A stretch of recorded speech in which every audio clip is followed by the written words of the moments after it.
If you enjoy stories about unfaithful husbands, this channel is for you. Leave a like and support us by subscribing to the channel. They say time heals all wounds. 8 years later, I can confirm that's a lie. I'm 34 now, and I can still remember the exact moment my world shattered. My daughter Emma was 9 years old, playing with dolls in her bedroom, completely unaware that downstairs, her father was confessing something that would change our lives forever. "I'm in love with someone else," Michael said, his voice flat, emotionless. No tears, no remorse, just facts.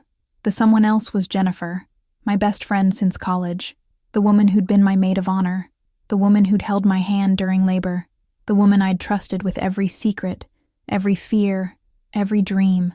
The betrayal cut deeper than any knife could. 6 months later, they were married. Jennifer moved into a house 3 blocks away from mine, close enough that I'd see them at the grocery store, at Emma's school events, at the park, always together, always smiling, always pretending they hadn't destroyed everything. Now they have 3 kids, 3 perfect little reminders of what they built on the ruins of my marriage. The oldest is 7. I don't know exactly when the affair started. Michael swore it was only a few months before he confessed, but that child's age tells me I was living a lie longer than I realized. I maintain minimal contact. Drop-offs and pickups for Emma, who's 17 now. Brief, cold exchanges at the doorstep. I never go inside. I never stay longer than 30 seconds. Jennifer, I can't call her my friend anymore, even in my thoughts. She's always there during the exchanges, watching, smiling that tight, victorious smile. She won, and she wants me to remember it every single time. Michael tries. He really does. He sends messages about co-parenting and blended families and moving forward for Emma's sake. He invites me to birthday parties, school conferences, family dinners. I always decline, because some wounds don't heal. They just learn to hide better. And every time I see them together, every time I see Jennifer's hand on Michael's arm, every time I hear their children call him Daddy, I remember exactly what was stolen from me, and I remember who helped him steal it. Jennifer started talking to me again about 6 months after the divorce was finalized. Not because she wanted to apologize, not because she felt guilty, but because she decided I needed to hear her truth. "You're holding on to the past," she said during a custody exchange one Friday evening. Emma was grabbing her backpack from my car, out of earshot. "You're preventing Michael from being truly happy." I stared at her, speechless. She stood there on her perfect porch, one hand resting on her slightly rounded belly. She was pregnant with their 2nd child then, looking at me like I was the problem. "He wants us to be a family," she continued, her voice dripping with false concern. "All of us, for Emma's sake. But you keep refusing. Don't you think that's selfish?" Selfish. The woman who slept with my husband while I was planning our 10th anniversary party called me selfish. "Emma needs stability," Jennifer pressed on. "She needs to see her father happy. She needs to accept that this is her family now. But you keep poisoning her against us." I never responded to these little speeches. I'd simply get back in my car and drive away, hands shaking on the steering wheel, tears burning behind my eyes. Michael started joining in too. Emails about blended family dinners, text messages about holiday celebrations, phone calls suggesting family therapy, all 4 of us together. "Emma deserves to have everyone she loves in one room," he'd say, as if he hadn't been the one who destroyed that possibility. I declined every invitation, every suggestion, every attempt to normalize what they'd done, because sitting at a table with them, pretending everything was fine, pretending Jennifer was just Dad's new wife, instead of the woman who betrayed me, that would break something in me that was barely holding together. Jennifer's words haunted me, though. "You're preventing his happiness," as if his happiness hadn't been built on my devastation, as if I owed him anything after what he'd taken from me, as if forgiveness was something they deserved, instead of something they demanded. I should never have agreed to that dinner, but Emma begged, actually begged, with tears in her eyes. "Please, Mom, just this once. It's Dad's anniversary dinner. He really wants me there, and I don't want to go alone." So I went. To Marcello's, an upscale Italian restaurant in downtown Charlotte, where Michael had apparently made reservations months in advance. The irony wasn't lost on me. This was the same restaurant where he'd proposed to me 15 years ago. Jennifer was glowing, 5 months pregnant with their 4th child, wearing a designer maternity dress that probably cost more than my monthly rent. She kept touching her belly, making sure everyone noticed. Michael stood up halfway through dinner, champagne glass raised. "I have an announcement," he said, that familiar proud smile spreading across his face. "We're planning a family vacation this summer. 2 weeks in Hawaii. All of us together." He looked directly at me. "We'd love for you to join us, for Emma's sake." The table went silent. His parents, Jennifer's sister, Emma, everyone watching me. "That's very kind," I said carefully, "but I'll have to decline." "Mom," Emma started. "Come on," Michael pressed, his smile tightening. It would mean so much to Emma, to all the kids. We could finally be a real family. Something snapped inside my daughter. "Stop it!" Emma's voice cut through the restaurant like a knife. She stood up so fast her chair scraped loudly against the floor. "Just stop pretending." "Emma, honey," Jennifer reached for her. "Don't touch me." Emma jerked away, her voice rising. "I hate you. I hate you so much." The entire restaurant fell silent. Conversations stopped mid-sentence. Forks froze halfway to mouths. Even the waiters stopped moving. Emma was shaking, tears streaming down her face. "You destroyed our family. You stole my dad. And now you want my mom to pretend like everything's okay? Like you didn't ruin everything?" Jennifer's face went white, then red. Michael stood frozen, mouth open, and I sat there, watching my daughter finally say everything I'd been holding inside for 8 years. The silence in that restaurant was deafening. Jennifer exploded. There's no other word for it. She shot up from her chair so violently it tipped backward, crashing to the floor with a bang that made several people gasp. "How dare you?" Her voice was shrill, hysterical. "You ungrateful little brat." "Jennifer." Michael reached for her arm. She shook him off violently. "No, I'm done. I am done being nice to this poisonous child." Her finger jabbed toward Emma, who flinched. "Your mother has been filling your head with lies for years, turning you against me, against your father, against your own siblings." "That's not true," I said quietly, but my voice was drowned out. "You!" Jennifer whirled on me, her face contorted with rage. "This is your fault. You can't stand to see him happy. You can't stand that he chose me, that he has a real family now." Michael was pulling at her arm. "Honey, please, people are watching." "I don't care who's watching." Tears were streaming down Jennifer's face now, mixing with mascara, her pregnant belly heaving with each breath. "I have tried everything. I have been patient. I have been kind. And this is how I'm repaid? Being humiliated in public by a teenager who's been brainwashed by her bitter, jealous mother?" Michael's father stood up. "Jennifer, that's enough. It's not enough. I'm tired of walking on eggshells. Tired of pretending. Jennifer pointed at me, her hand shaking, "has poisoned Emma against us from day one. She's destroyed any chance of us being a family. And for what? Because she can't move on? Because she's still obsessed with a marriage that died years ago?" A waiter approached nervously.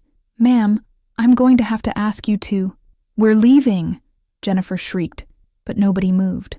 Michael stood frozen, torn between his hysterical wife and his sobbing daughter. His parents looked mortified. Jennifer's sister had her phone out, probably recording, and every single person in that restaurant was staring at us, at the destroyed family putting on the ugliest show they'd ever seen. Michael finally turned to me, his jaw clenched so tight I could see the muscle twitching.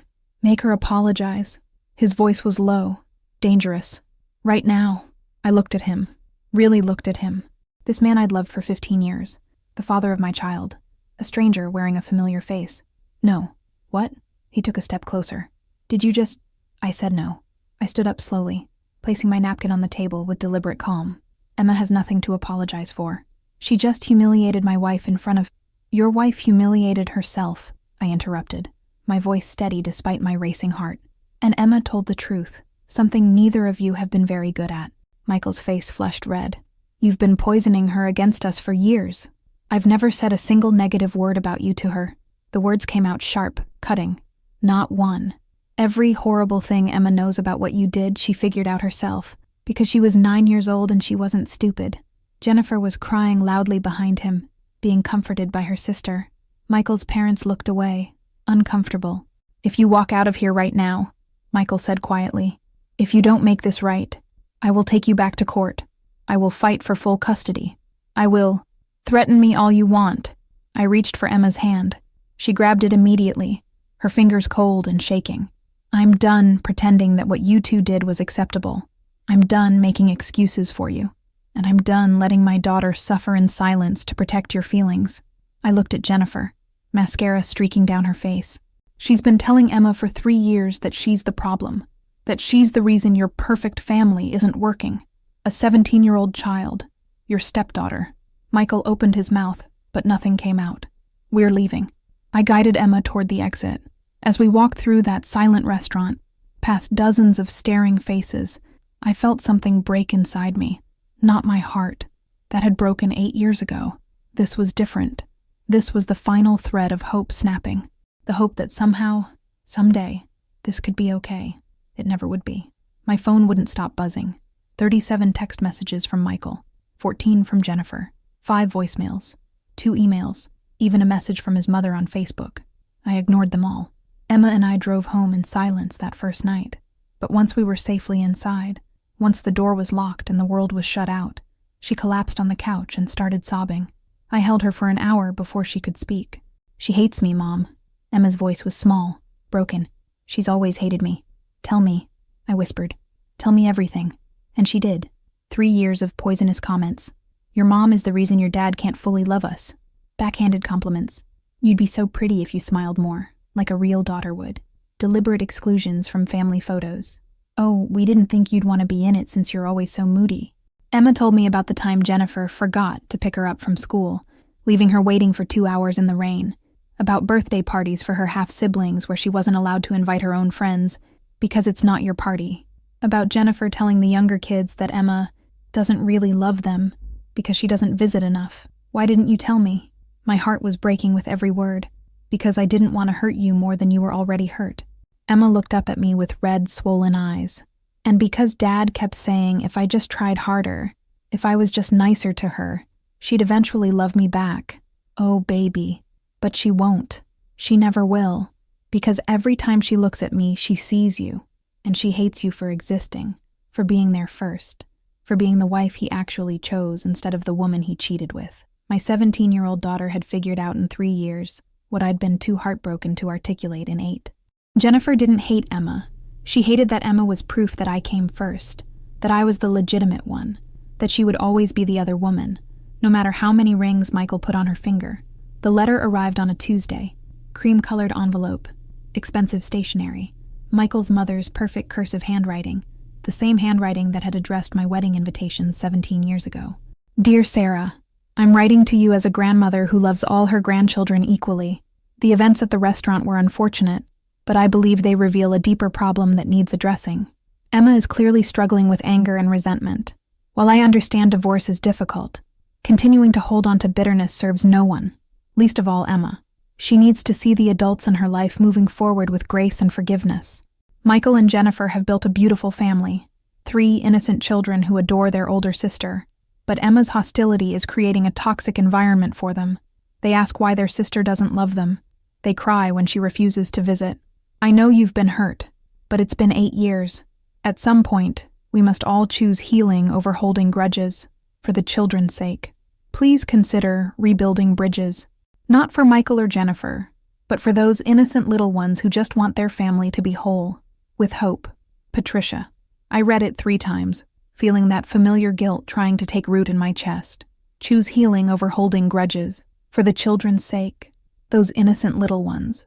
But then I looked at Emma, who was doing homework at the kitchen table, and I saw the dark circles under her eyes. The result of 3 years of psychological warfare that I'd been too blind to see. Patricia's letter didn't mention that. Didn't mention Jennifer's cruelty. Didn't mention the forgetting to pick Emma up. The exclusions. The poisonous comments. Just blamed me for not moving on. For not making it easier for them. Rebuilding bridges, she wrote. As if bridges could be built on lies. As if I should help construct the fantasy that everything they'd done was acceptable. I set the letter down and made a decision. If they wanted to play the long game, fine. But I was done being the villain in their story. Done letting them rewrite history to make themselves the victims. I pulled out my laptop and started making phone calls. If Patricia wanted me to rebuild bridges, I'd do it. Right after I burned down the house of lies they'd built on top of my marriage's grave, I agreed to one visit, one final goodbye to the kids. Not because of Patricia's letter, but because Emma asked me to. They're just little kids, Mom. she said quietly. They don't deserve to be caught in the middle of this. I want to say goodbye properly, and I want you there with me. So on Saturday afternoon, we drove to Michael's house, a sprawling 4-bedroom in the suburbs that my alimony and child support helped pay for. Jennifer answered the door, her pregnant belly even larger now, her smile tight and controlled. "Thank you for coming," she said, her voice sickeningly sweet. "The children are so excited." They were. 7-year-old Mason tackled Emma's legs the moment we walked in. 5-year-old Harper squealed and jumped up and down. 3-year-old Lily toddled over with her arms outstretched, saying, "Emma! Emma!" My heart cracked watching them. They were innocent. None of this was their fault. For 30 minutes it was almost peaceful. Emma played dolls with Harper. Mason showed me his Lego creation with such pride. Lily climbed into my lap and fell asleep, her tiny hand clutching my shirt. I let myself breathe, let myself think that maybe this visit was genuine. Then Harper looked up at Emma with those big, innocent eyes. "Emma, do you still hate Mommy?" The room went silent. Emma froze, the doll still in her hand. "What?" I asked carefully. "Mommy said you hate her," Harper continued, her voice matter of fact, the way children are when repeating things they've heard. "She said that's why you don't visit.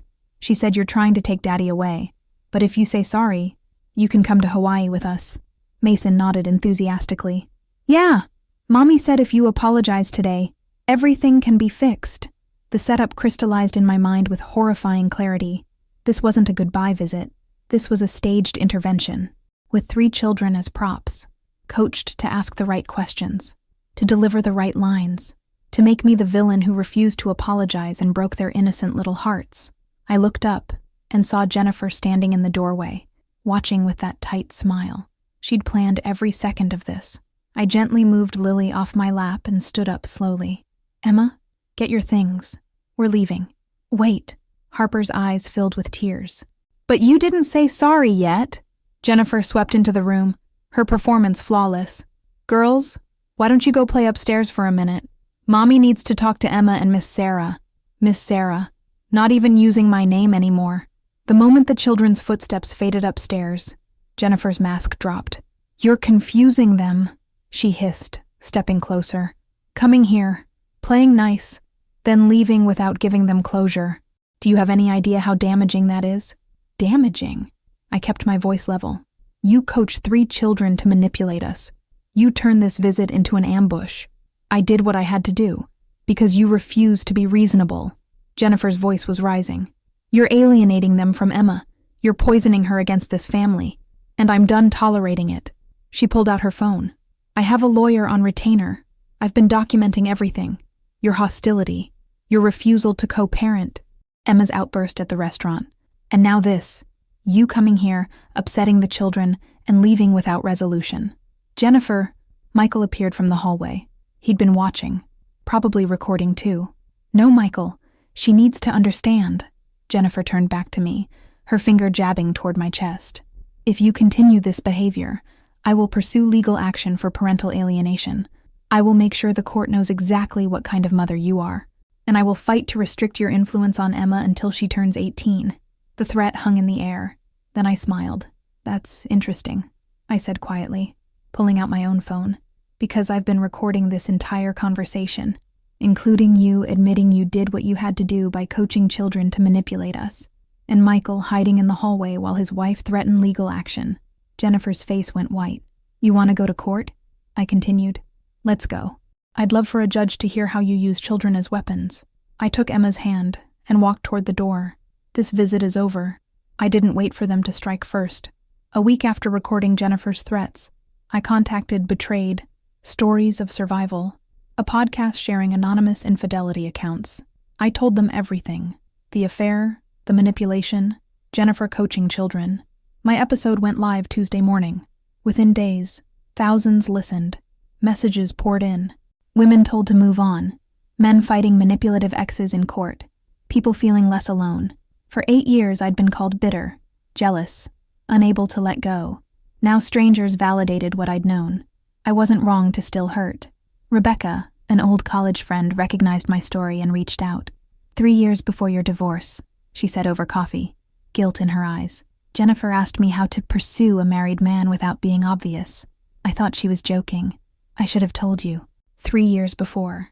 Emma was 6 when it started, not 9, like Michael claimed. 3 years of lies, even in his confession. I wrote 3 letters for Mason, Harper, and Lily. Sealed envelopes to open at 18. My truth, before Jennifer rewrote history. My lawyer discovered financial discrepancies, hidden accounts, unreported income meant for Emma's support. The legal battle drained me, but the settlement secured her college fund. Justice, not revenge. Emma moved in full-time at 17. No more forced visits.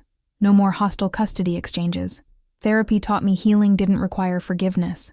I could move forward while acknowledging damage. I rebuilt slowly, joined a book club, reconnected with old friends, started running again, something I'd loved before Michael. Through mutual acquaintances, I heard cracks forming in Jennifer's perfect facade. Financial stress, marriage counseling, the 4th baby born premature, requiring NICU care. I didn't celebrate, but I didn't mourn either. Some nights I woke up angry, replaying every betrayal. Therapy helped me understand that was normal. Healing wasn't linear, but I was free. Not because they suffered, not because I'd won. I was free because I finally stopped measuring my worth against their choices. Emma was thriving, I was rebuilding, and their opinion of me no longer mattered. That was the real victory, not revenge. Peace. Thank you for watching until the end. Your support is very important. Leave a like and subscribe to the channel. See you in the next video.